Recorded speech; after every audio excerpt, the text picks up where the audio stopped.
That old stuff's so darn cool. Okay, how are we looking out there? Hey, things have quieted down a little bit across northern Utah. Not quite as windy. This is a sunset photo coming in from Meg Roberts in the, I think, northeast part of the Salt Lake Valley. You can see you still had some rain clouds out there, if not some virga. We had some dust really crank up with all the winds that we had across some of the valley as well. A little more visual, I guess, with some of the sunset going down. Scott Taylor in the Magna area capturing this particular sunset photo. Beautiful conditions as we had a little bit more clearing in the western part of the valley.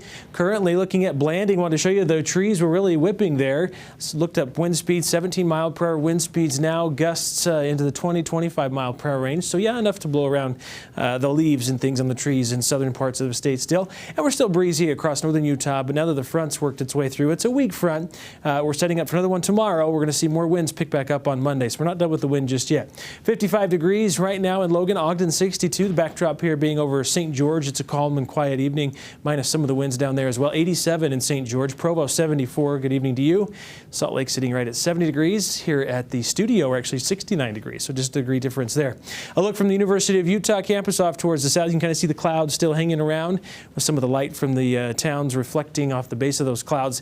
Headlines for today. Well, of course, now that it's the end of the day, happy Father's Day to all the fathers out there, father figures. Whipping winds have continued throughout much of the day today. We're still seeing those in some areas. Delta really popping up on the map as far as showing some elevated wind speeds currently. Otherwise, more moisture increasing into tomorrow, and temperatures are going to start to tumble into Tuesday. In fact, talking about some of the snow levels, could see snow levels down to about 9,000 feet, although a lot of the moisture will be out of here by the time the cooler air arrives.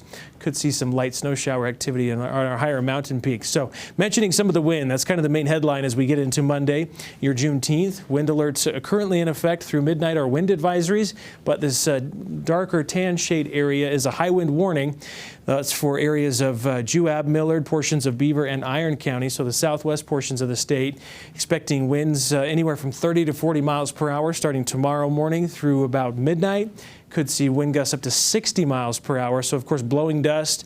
If you're near some of the lakes and reservoirs, especially for areas like Lake Powell, which is still under a wind advisory for tomorrow, boat shop could be a concern if you're heading out recreating. Otherwise, travel could be a concern as well on areas that have strong crosswinds. So areas like I-80 is going to be a bit difficult for high-profile vehicles as we see some of the winds pick up tomorrow afternoon. Precipitation potential showing mainly the northwest corner, kind of where we're seeing the moisture hang out now with this front stalling out over northwest portions of the state. It maintains that southwest flow. Will also usher in a little bit of moisture. This is tomorrow into the afternoon and evening. Plan on scattered showers and thunderstorms. Winds will be elevated yet again as that front continues to work its way off towards the east. We'll see some lingering moisture into early Tuesday. Then finally the front slides east as we get into late Tuesday into Wednesday. We should see some improving conditions as far as precipitation potential goes, and temperatures will start to rebound after we bottom out on Tuesday as well. Rain accumulations, models aren't going crazy with the amount of moisture we're expecting to see out of these storms that are flaring up tomorrow. A tenth, maybe 2/10 of an inch. Logan, it's showing about 38/100 of an inch.